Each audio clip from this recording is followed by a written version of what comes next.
दोस्तों welcome to power race. मैं हूं आपका दोस्त हर्षित। आज की वीडियो थोड़ी अलग है। नॉर्मल कार का रिव्यू नहीं करेंगे, बेस मॉडल टॉप मॉडल नहीं करने वाले हैं। आपकी आंखों को जो चीज़ खोल सकती है वो चीज़ आपके सामने पेश कर रहा हूं।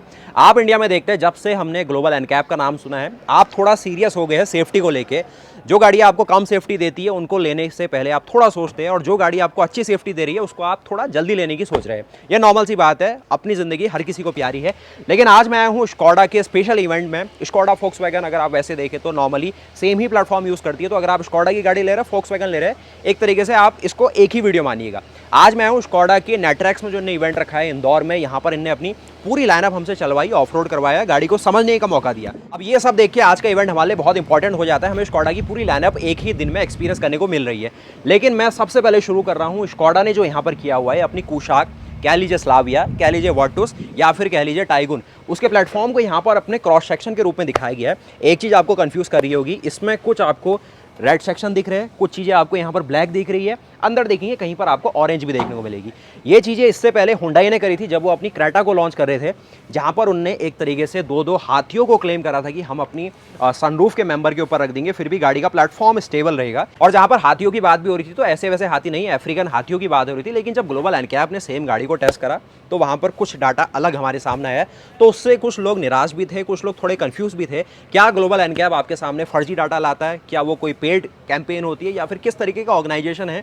और जो कंपनी आपके सामने इन सब चीज़ों को करती है, स्टील को अलग अलग स्ट्रेंथ के साथ देती है, कुछ लोगों के पल्ले वो चीज़ नहीं पड़ती है कि अल्ट्रा हाई टेंसाइल स्ट्रेंथ क्या होता है, एडवांस्ड हाई स्ट्रेंथ स्टील क्या होता है, प्रेस हार्डेंड स्टील क्या होता है, नॉर्मल स्टील क्या होता है। गाड़ी को बनाना है तो भाई किस चीज़ से बनाना है आपको, वो आपको एक बार दिखा देता हूँ। और ये गाड़ी आपके सामने ऐसी गाड़ी है जिसको 5 स्टार की एनकैप रेटिंग मिली है। इंडिया में अगर आप इस गाड़ी को लेने जा रहे हैं तो इसके कंपटीशन में ऐसी सिवाय टाइगुन के अलावा कोई भी इतनी सेफ गाड़ी नहीं है। क्रेटा सेल्टॉस को इससे कम सेफ्टी रेटिंग मिली है। इससे नीचे वाले सेगमेंट में आप आएंगे तो XUV 300, टाटा नेक्सॉन, उनको बहुत अच्छी सेफ्टी रेटिंग मिली है। इवन टाटा पंच को भी बहुत बढ़िया सेफ्टी रेटिंग मिली है। तो कुल मिला के सेफ गाड़ियों के लिए ये चीज़ तो मद्देनजर रहती है। अगर आप मारुति ग्रैंड विटारा को देखें तो उसकी क्वालिटी भी ठीक लगती है मुझे, लेकिन अभी ग्लोबल एनकैप ने कोई टेस्टिंग उसकी नहीं करी है। तो यहाँ पर आप गाड़ी का फ्रंट का लुक देख रहे हैं।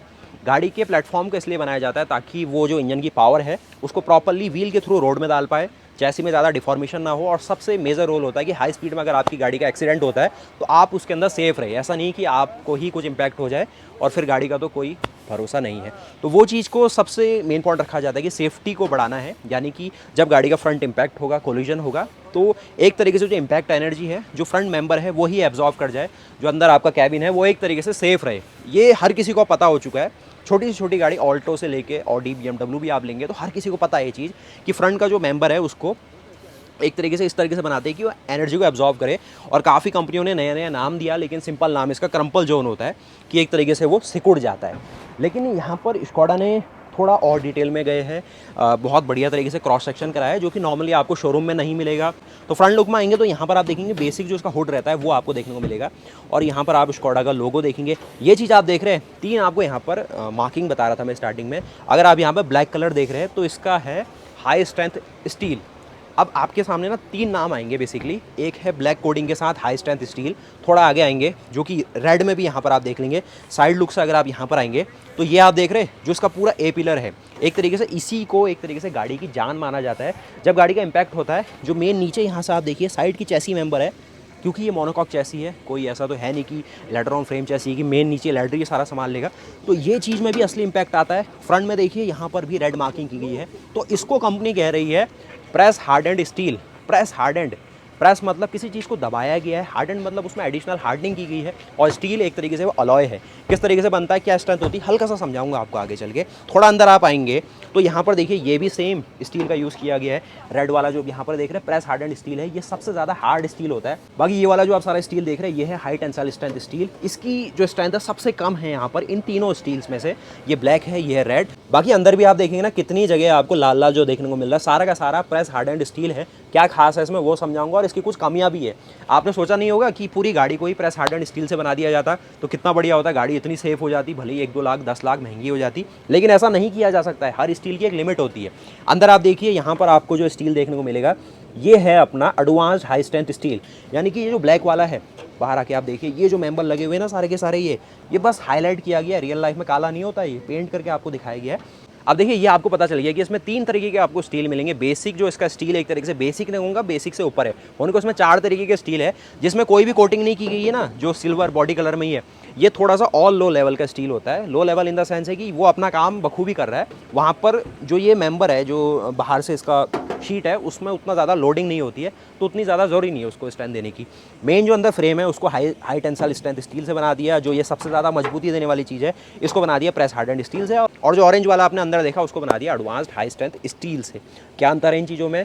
आप इन सब चीज़ों में देख रहे हैं, चारों चीज़ों में ये भी माइल्ड स्टील से थोड़ा बढ़िया होता है, इसका नाम भी बता दूं आपको। तो इन सब में स्टील नाम की चीज़ आ रही है ना। गाड़ी ये हम समझते हैं कि लोहे से बनती है, लेकिन लोहे से नहीं बनाई जाती है। लोहा एक जस्ट एक मेटल है, लेकिन जो स्टील है वो एक अलॉय है। अलॉय इन द सेंस है कि जब मल्टीपल मेटल को उनकी प्रॉपर्टी के हिसाब से मिला के एक चीज़ बनाई जाती है ना, वो आपके सामने स्टील नाम का एक अलॉय बना हुआ है। तो उसमें मेजरली क्या होता है, एक तो आयरन होता है, एक मैग्नीज होगा, एक कार्बन होगा, एक बोरोन होगा।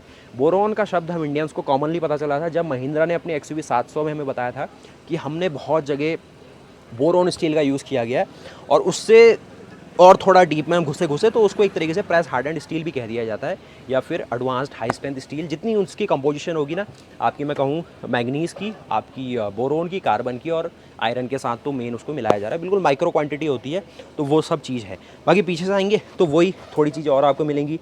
मान लीजिए गाड़ी का पीछे से इम्पैक्ट हो रहा है, तो यहाँ पर इन चीज़ों में जो रेड यहाँ पर मार्किंग कर दी, मतलब यहाँ पर आपको प्रेस हार्डन्ड स्टील को डाल दिया गया है। अब देखिए ये आपने देखा कि स्टील एक अलॉय है जिसमें अलग अलग मेटल को मिलाया जाता है। मैग्नीज रहेगा, कार्बन रहेगा, उसके साथ बोरॉन रहेगा, और आयरन तो मेन रहने वाला है। पॉइंट क्वांटिटी में रहता है, मेन आयरन ही रहने वाला है, 98-99% है। लेकिन माइक्रो क्वांटिटी, जो माइक्रो अंदर से उसका एक स्ट्रक्चर बनेगा ना, जिससे उसमें स्ट्रेंथ आती है, कितना ब्रिटल होगा, कितना फ्लेक्सिबल, कितना डक्टाइल होगा, वो चीज़ उन्हीं क्वांटिटी से गुजरती है।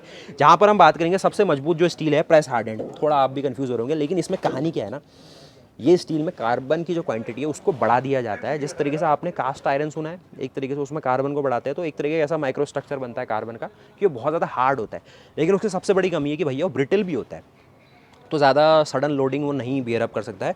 वही चीज़ एक तरीके से इसके साथ भी आता है, लेकिन इसके साथ थोड़ा स्टील वाला जो है ना, थोड़ा सा मजबूती, स्ट्रेंथ ज़्यादा बढ़ जाती है, क्योंकि बोरॉन भी है, मैग्नीज भी है, तो वो दिक्कत इसमें नहीं आएगी। लेकिन फिर भी जो कार्बन इसमें बढ़ रहा है, फिर उसके बाद उसमें प्रेस हार्डनिंग की जा रही है, या फिर जो आपने देखा फोर्जिंग करते हैं, जिस तरीके से हथौड़े से मारते हैं लोहे को, उतना ज़्यादा हार्ड होते जाता है, क्योंकि उसका ग्रेन स्ट्रक्चर उतना रिफाइन होते जाता है। तो वही चीज़ है इसके साथ कि इसमें थोड़ा कार्बन कंस्टिट्यूट बढ़ गया, तो उससे ये स्ट्रेंथ के साथ आ गया। और जो आपने हाई स्ट्रेंथ स्टील देख दिया, हाई टेंसाइल स्ट्रेंथ देखा है, उसमें बोरॉन थोड़ा बढ़ा देते हैं, जिससे उसका थोड़ा स्टील का वजन कम हो जाता है, गाड़ी थोड़ी लाइट वेट बनने लग जाती है। ये भी फ़ायदा है, सेफ्टी भी बढ़ रही है गाड़ी की, और गाड़ी का वजन भी कम हो जाता है इन सब अच्छे स्टीलों को इस्तेमाल करने से। और मैं कह रहा था ना कि हर तरीके का स्टील हर जगह नहीं लगाया जा सकता है। जिस तरीके से अलॉय में आप देखते हैं एल्यूमिनियम अलॉय डाला जाता है कि वो ब्रिटल रहे, अगर टूटेगा तो एक ही बार में टूटेगा, लेकिन मुड़ेगा नहीं, टूटेगा नहीं, अपने शेप को नहीं खोएगा। वही चीज़ रहती है इन चीज़ों में भी कि अच्छा खासा लोड बेयर कर लेगा। अगर आप डाटा के हिसाब से देखें तो लगभग यहाँ पर आप आगे चलिए, सबसे ज़्यादा जो मजबूत इसमें स्टील यूज़ किया गया, जो कि ये क्रॉस मेंबर देखो या फिर अंदर आके देखो ना, ये अगर आप खुल पाए तो वो दिखाते, देखिए खुल गया। तो यहाँ पर देखिए जो आपका इंजन भी रहता है, ये कुछ माउंटिंग के साथ रहता है। तो ये इंजन की माउंटिंग है, जो कि वही प्रेस हार्डन्ड स्टील से बनाई गई है, जिसमें बोरॉन और मैग्नीशियम तो रहेगा, लेकिन जो कार्बन है आयरन के साथ थोड़ा बढ़ा दिया जाता है। तो ये भी देख रहे हैं, ये भी इनने हार्ड वाला यूज़ करा है, तो फ्लेक्सिबल नहीं होगा ये। उससे क्या होगा कि हल्का सा ये ब्रिटल भी रहने वाला है। लोड तो अच्छा खासा बेयर करेगा, लेकिन ब्रिटल भी रहेगा। इन कंपोनेंट में अगर इन चीज़ों को लगा दिया जाए तो गाड़ी का स्ट्रक्चर बहुत ही हार्ड हो जाएगा, जिससे क्या होगा कि सारा का सारा इम्पैक्ट एक कैबिन में ट्रांसफ़र कर देगा, जिससे थोड़ी ज़्यादा दिक्कत हो सकती है। इसीलिए बीच में इस तरीके का स्टील लगाया जाता है, जिसकी एनर्जी एब्जॉर्प्शन की कैपेबिलिटी थोड़ी अच्छी होती है, जिसमें जो हाई टेंसाइल स्ट्रेंथ स्टील है, जिसमें बोरॉन मिला देते हैं, तो उससे वो थोड़ा फ्लेक्सिबल और एक तरीके से मजबूत हो जाता है। बहुत डीप वाली बात है, लेकिन डाटा अगर आप समझेंगे तो जो आपका यहाँ पर प्रेस हार्डन्ड स्टील है, इसका डाटा है 1800 मेगा पास्कल का, 1800 मेगा पास्कल। और अगर आप इसको PSI वैल्यू में ले जाएंगे तो लगभग यहाँ पर आपको 1.5 लाख से लेकर 2 लाख PSI के लोड तक ये बेयर कर जाता है, पाउंड पर स्क्वायर इंच। और फिर सबसे कम में जाएंगे तो हाई टेंसाइल स्ट्रेंथ वाला स्टील है, जो कि 600 से लेकर 700 मेगा पास्कल की वैल्यू के साथ आता है। बाकी इसके अलावा और कुछ नहीं है इसमें समझाने में। बाकी और कंपनियां भी ऐसे करती रहती है। फोक्सवैगन काफ़ी पहले से करती हुई आ रही है, MG को भी मैंने देखा कि ऐसा काम करती है। मारुति थोड़ा अवॉइड करती है, ग्लोबल एनकैप को उतना ज़्यादा सीरियसली नहीं लेती है, और उनका खुला कहना है कि जब भारत एनकैप इंडिया में आ जाएगा तो हम उसके अकॉर्डिंग ही सब कुछ करने वाले हैं। उनकी राय भी ठीक है, लेकिन आपकी क्या राय है उस सबको लेके। बाकी ये चीज़ आपने देखी किस हिसाब से जो इम्पैक्ट एनर्जी है वो कैबिन में जानी चाहिए। ज़्यादा हार्ड स्टील भी डाल दिया तो उसमें भी आपको दिक्कत है, ज़्यादा सॉफ्ट डाल दिया तो फिर आप दिक्कतें देखते ही रहते हैं। बाकी ये रही फिर गाड़ी। तो उम्मीद है कि ये जो पूरी मुहिम है, जो स्कोडा फोक्सवैगन थोड़ा सा अभी अपनी सेल्स को बढ़ाने के लिए 5 स्टार का जो टैग है उसको थोड़ा सा प्रमोट करिए, जो कि उन्हें करना भी चाहिए और कस्टमर तक भी एक सही चीज़ पहुंचनी चाहिए। प्राइसिंग भी गाड़ी को सही है, इंजन भी अब काफ़ी रिफाइंड, काफ़ी पावरफुल हो चुके हैं और रिलायबिलिटी में भी ये क्लेम कर रहे हैं कि हम अच्छा काम कर रहे हैं। बाकी एक और चीज़, ये सारी चीज़ें ना, ये जो सेफ्टी और ये चीज़ें एक रात में नहीं आती है, लेगेसी के साथ आती है। ये सारा जो चीज़ है फोक्सवैगन ग्रुप ने अपने MQB प्लेटफॉर्म में काफ़ी पहले से करती हुई आ रही है। T-Roc में ये चीज़ आ गई है, बाकी इंडिया में इस प्लेटफॉर्म को थोड़ा सा डाइल्यूट करके दिया गया। MQB A0 IN सबको पता है, लेकिन फिर भी 5 स्टार की एनकैप रेटिंग इसने नहीं खोई। सेफ्टी जो बाकी गाड़ी आपको इंडिया में मिल रही है उनसे ज़्यादा ये दे रही है। तो आपकी क्या राय इन सब गाड़ियों को लेके? बाकी आज हमें स्कोडा के नेट्रेक्स के में जो इवेंट हो रहा है, गाड़ियों को एक्सपीरियंस कर रहे हैं, थोड़ा सा पूरा दिन आज स्पेंड हम करते हैं गाड़ियों के साथ। वीडियो को लाइक करिएगा, चैनल को सब्सक्राइब करिएगा, बताइए ये गाड़ी आपको कैसी लगी। अभी तो कुछ ज़्यादा समझ नहीं आ रहा होगा, लेकिन यही सारा जो मोनोकॉक चैसी है, सारा जो रिब डिज़ाइन है, वो अंदर से एक झलक में आपको मिल रहा होगा। और अंदर जो शीट मेटल का गेज है वो भी कंपनी ने काट के बीच में ना ये चीज़ें इसीलिए कटिंग की गई है, इनका काम कहीं से भी लोड को बेयर करने का नहीं है। हाँ, एक क्रम्पल जोन ये भी प्रोवाइड करती है, लेकिन फिर भी ये थिकनेस दिखाने की कोशिश की गई है।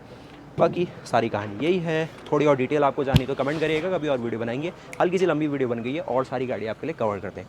उम्मीद है कि आपको वीडियो पसंद आई। मिलता है और नई वीडियो के साथ, तब तक के लिए जय हिंद, जय भारत, वंदे मातरम।